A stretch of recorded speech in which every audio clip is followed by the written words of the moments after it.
Ah, the holidays and horror cinema. They go together like, well, Halloween and trick-or-treat candy, or Christmas and stocking stuffers.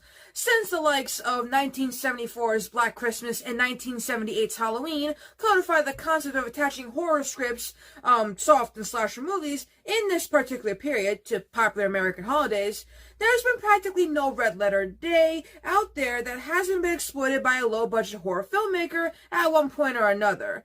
Mother's Day, that's got a horror flick. April Fool's Day?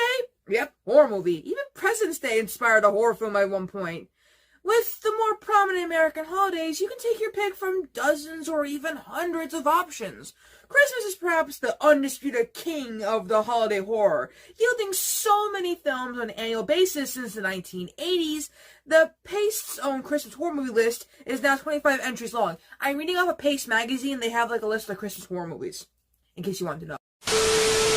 Halloween is also, for obvious reasons, closely tied to the horror cinema, well beyond John Carpenter's classic Halloween movie, and even Thanksgiving has a fairly rich horror movie back catalog, including Eli Roth's Thanksgiving movie in 2023, which I don't really like Eli Roth, not ever since he made the movie Knock Knock. I'm watching you, Eli. You're on thin ice with me, buddy. Anyways, that movie's actually getting a sequel soon, but the major holiday with the curious lack of genuine, high-profile, effective, and enduring horror classics? Well, it would be Easter. Despite no shortage of zero-budget films involving men in bunny suits, Easter is still wanting for a great horror modern classic. So surely there must be some filmmaker out there willing to make it happen? Well, until that moment, though, here's a brief rundown of the world of Easter horror cinema as it exists today. Now, thematically, it feels like Easter should almost be the perfect for, like, the horror movie genre exploitation or whatever. The Christian roots for the holiday are undeniably grisly. It begins with the, am I allowed to read any of this stuff? It's about Jesus. Am I okay to talk about this stuff? I might have to skip ahead. I don't want to offend anybody. Alright, okay. Other American horror flicks have been more coincidentally set during the Easter season in a way that isn't directly tied to the holiday itself, such as the 1998 movie Critters 2, which sees the minuscule spherical puffball with teeth aliens returning to menace a small town over what appears to be Easter weekend. There's an Easter egg hunt in this one, and even an Easter bunny who is at one point killed by the critters, crashing through the stained glass windows of a church service to die in front of the congregation. But it's all just set dressing rather than an important part of what passes for narrative in a Critters sequel. Now, if there's one corner of the Easter-appropriate horror world that has been done in volume, and done to death and beyond, it's anything involving A, killer rabbits or animals, or supernatural Easter bunnies, or B, guys in rabbit suits who kill people. Oh, no. This can range from Monty Python, what the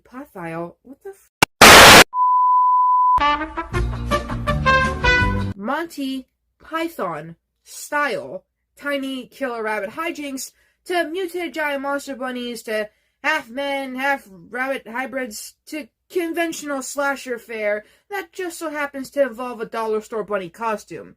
You could consider 1972's Night of the Lepus to be a progenitor to this niche. It's a story about a town under siege by giant mutated rabbits, essentially cribbing its style from the atomic era of, like, giant irradiated monster movies of 15 years earlier.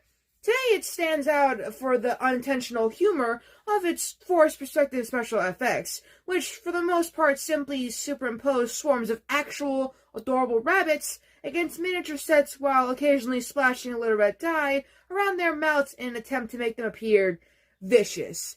Suffice to say, it all feels a bit more fluffy than perilous. In truth, most of the rabbit-based Easter horror instead leans into the absurdism of the concept and uses the inherent stupidity of the premise to produce either horror comedies or bad-on-purpose Z-grade schlock.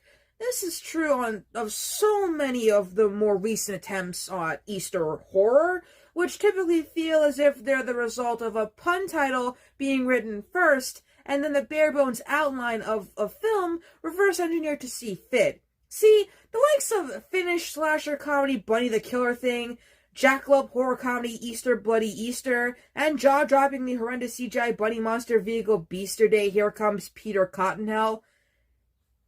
Now that's a movie title. Or heck, even the multiple films that use the portmanteau Rotten Tail in their titles.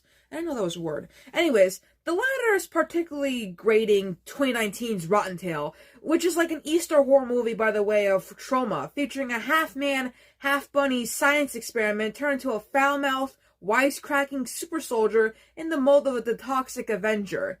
This is the kind of horror cinema that is only being sought out by the most introverted genre junkies. The cinema equivalent of a bathtub gin. There are still more inspirations for cheap independent Easter horror fare, one of the most prominent being the Northern Virginia urban legend of the Bunny Man, a folk boogeyman who stems from a series of police reports in 1970 in which people described having been menaced by a figure in a bunny costume.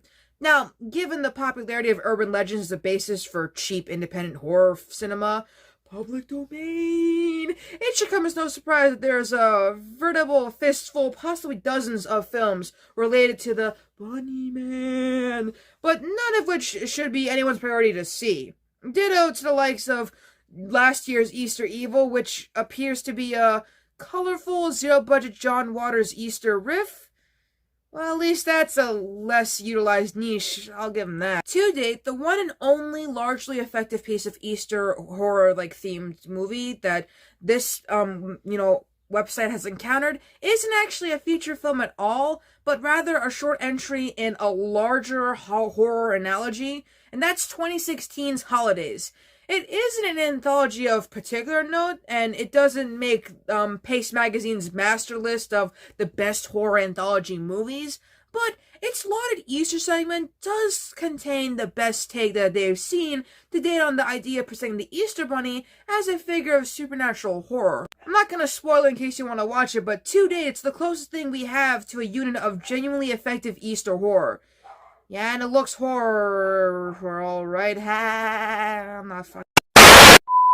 But still, given the couple of millennia that Christians have been celebrating this holiday, can't we expect a little bit more? If another Christian holiday in the form of Christmas can continue to inspire at least halfway decent horror films on an annual basis, with the occasional classics like the Krampus movie sprinkled in, then surely we can get at least one halfway decent horror standard that can serve as a yearly Easter touchstone.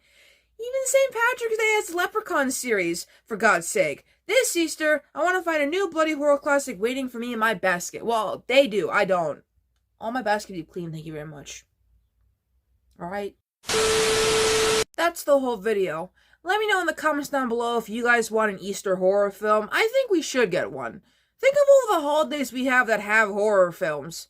Although, there's not like any horror films about Hanukkah. Although, to be fair, there's only one Hanukkah movie, and it's an Adam Sandler movie, so take with that what you will. Anyways, like I said before, I hope you guys enjoyed this video. Make sure to subscribe and turn on post notifications. I want to get close to talking about Gilligan's Island, so that's why we need to hit that 800, baby. Let's go!